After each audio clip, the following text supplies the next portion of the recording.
Welcome to The Hill's Coronavirus Report. I'm Steve Clemons, editor-at-large of The Hill. Each day, we are interviewing consequential leaders in the battle against the coronavirus. Some startling news today as unemployment claims increased by 5.2 million Americans, bringing the total number of unemployed to 22 million. And many are asking, could this have been prevented or at least less devastating? 15 years ago, a senator from Tennessee made a speech forecasting a deadly pandemic and calling for action to defend against it.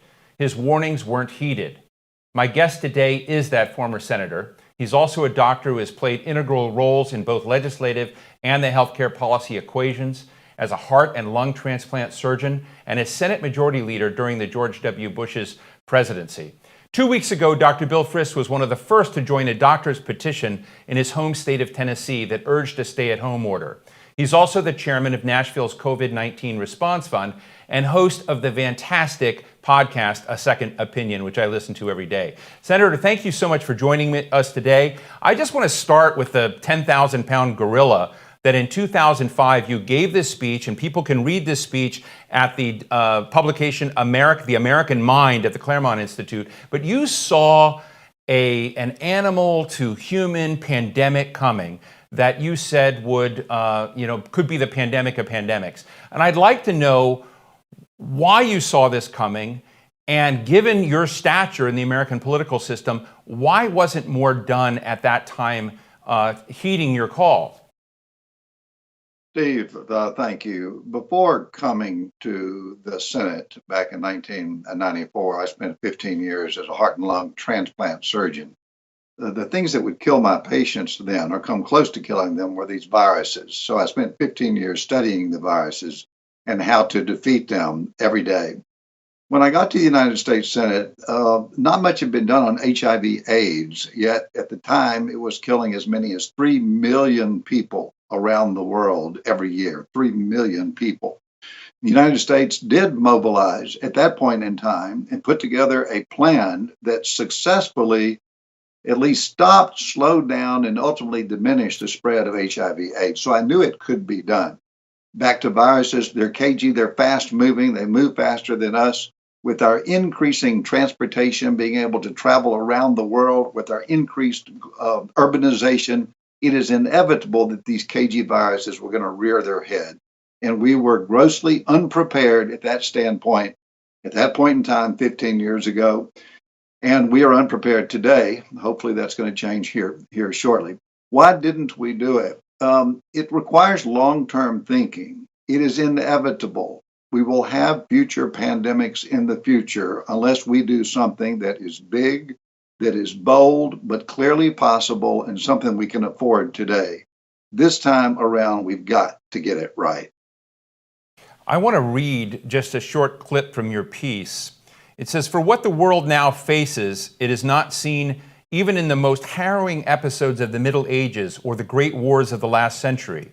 And not only are we as unprepared for rampant epidemics then, we have not taken sufficient note of the fact that though individually each might be devastating, they are susceptible of either purposeful or accidental combination, in which case they could be devastating almost beyond imagination." And in this, you're talking about the natural progression of pandemics, but in your piece, you also talk about what we can do today, which is genetically manipulate organisms and DNA.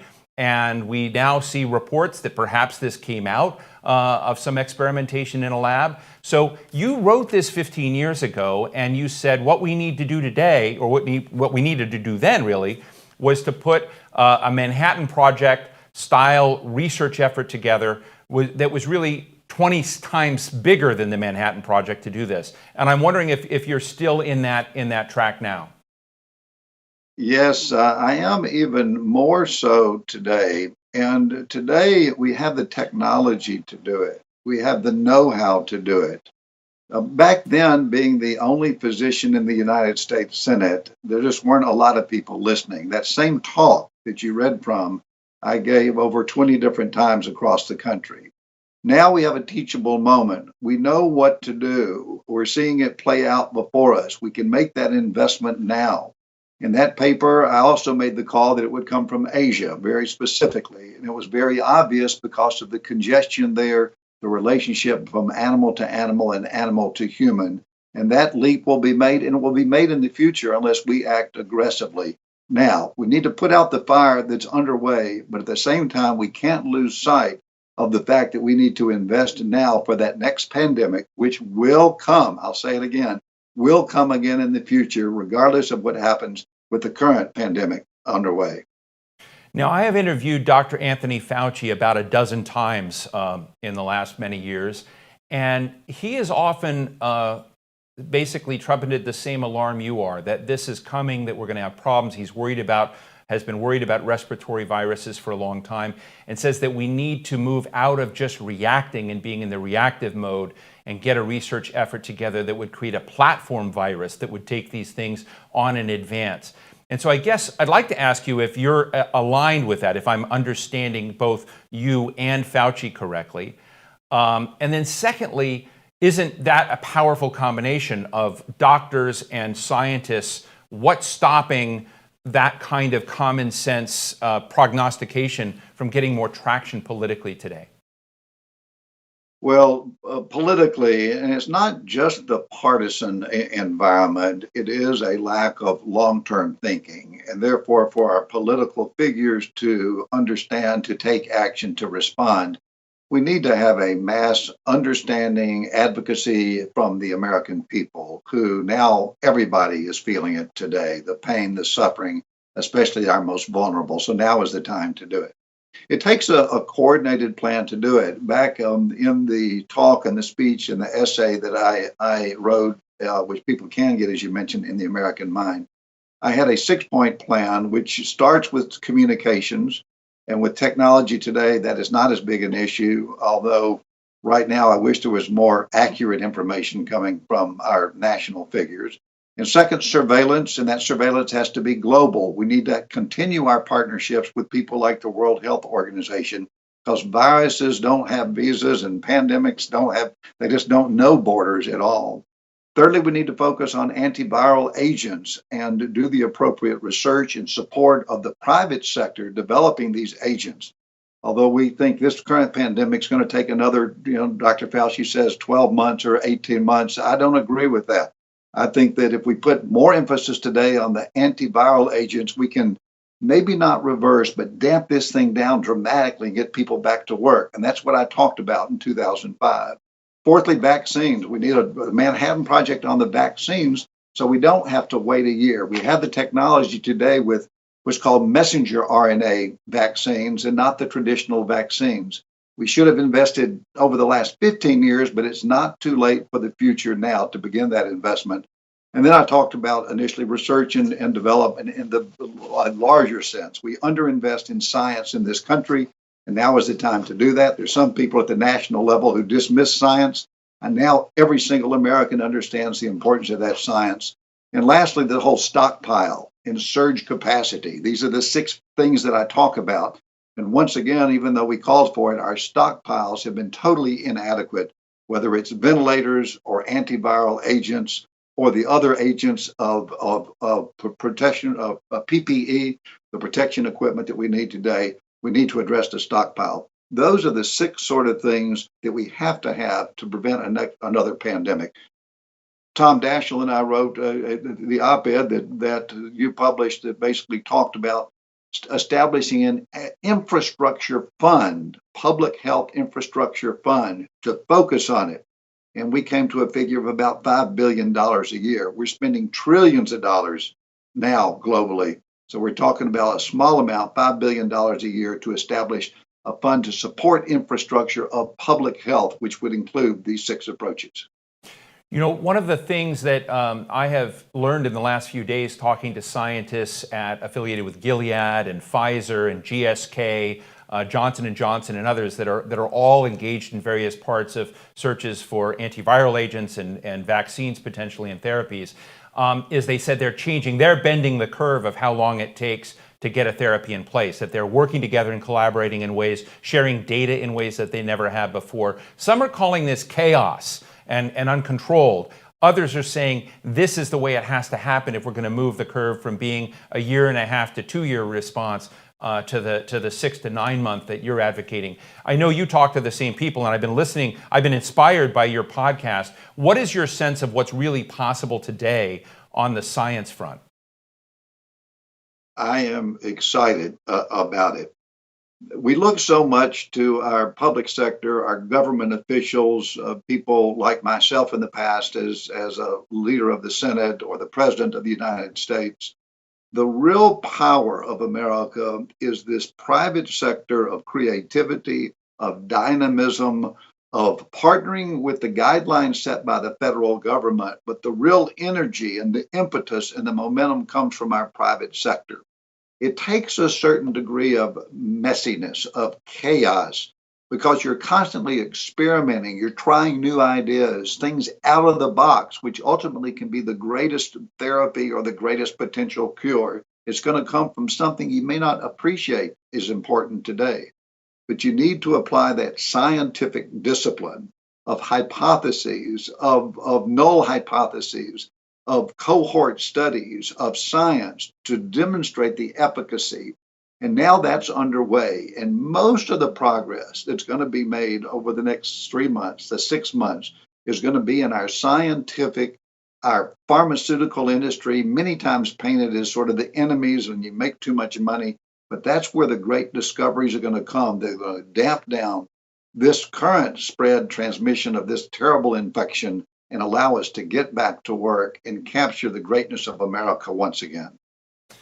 Senator, I want to ask your view on the tug of war that seems to be breaking out between those that want to give this virus more of a chance to be beaten down, knocked out of our society, and controlled, contained, tracked, get testing in place, versus those who want to open up the economy and open up the aperture of, if you will, of what they're willing to tolerate by way of further infections.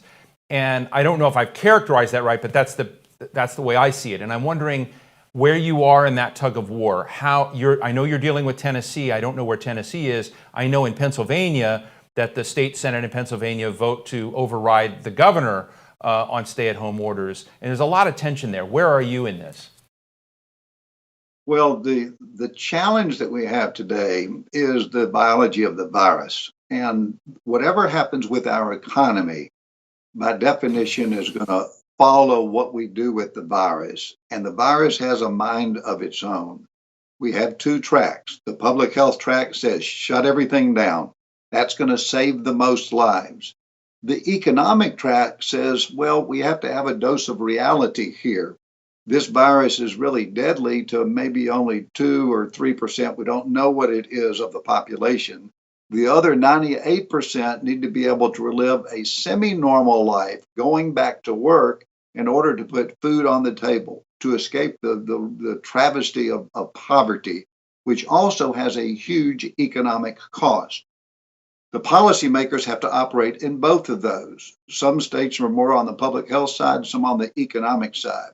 The more science we have, the more testing, and this nation has failed in terms of testing from the top to the bottom, but the more testing we have and that we create, it allows you to get the information to more smartly open the government. Open the businesses, get people back to work, get people back to school. So I think we don't have enough data yet, but it's coming in fast every day. I think we need an open data platform today that we can feed the best of testing, of science, of surveillance, of symptoms into, to gradually begin to open things beginning in about a couple of weeks in those areas that are not at risk for a surge. And with that, titrate how much opening up, closing down, opening up, and closing down, starting with target populations. For example, most hospitals in the country today are totally empty or 90% empty. Or 80% empty.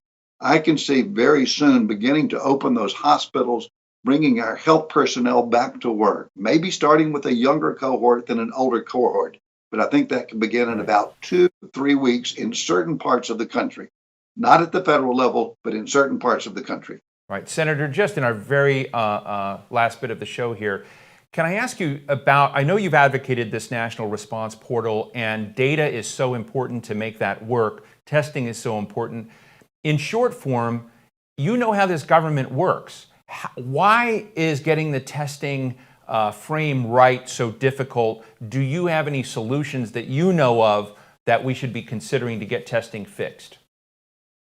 I think, number one, the leadership of this country should stop telling the American people that we have enough tests today. They've been telling them that for 3 weeks. That slows everybody down across the board, the scientists, the laboratories. So we need, number one, to say we still need more testing. Number two, I think we are making real progress today, but I think tax credits, tax incentives can still be given to those people who are bringing testing on board today to accelerate it.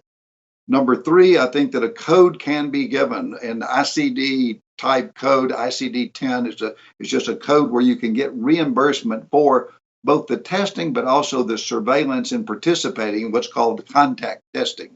So those are three things that we can do, that we should do, but we need to put that on the table as we go forward. Well, we'll leave it there. I want to thank Senator Bill Frist for joining me, and I want to thank all of you for joining us at the Coronavirus Report. Stay well, and see you tomorrow.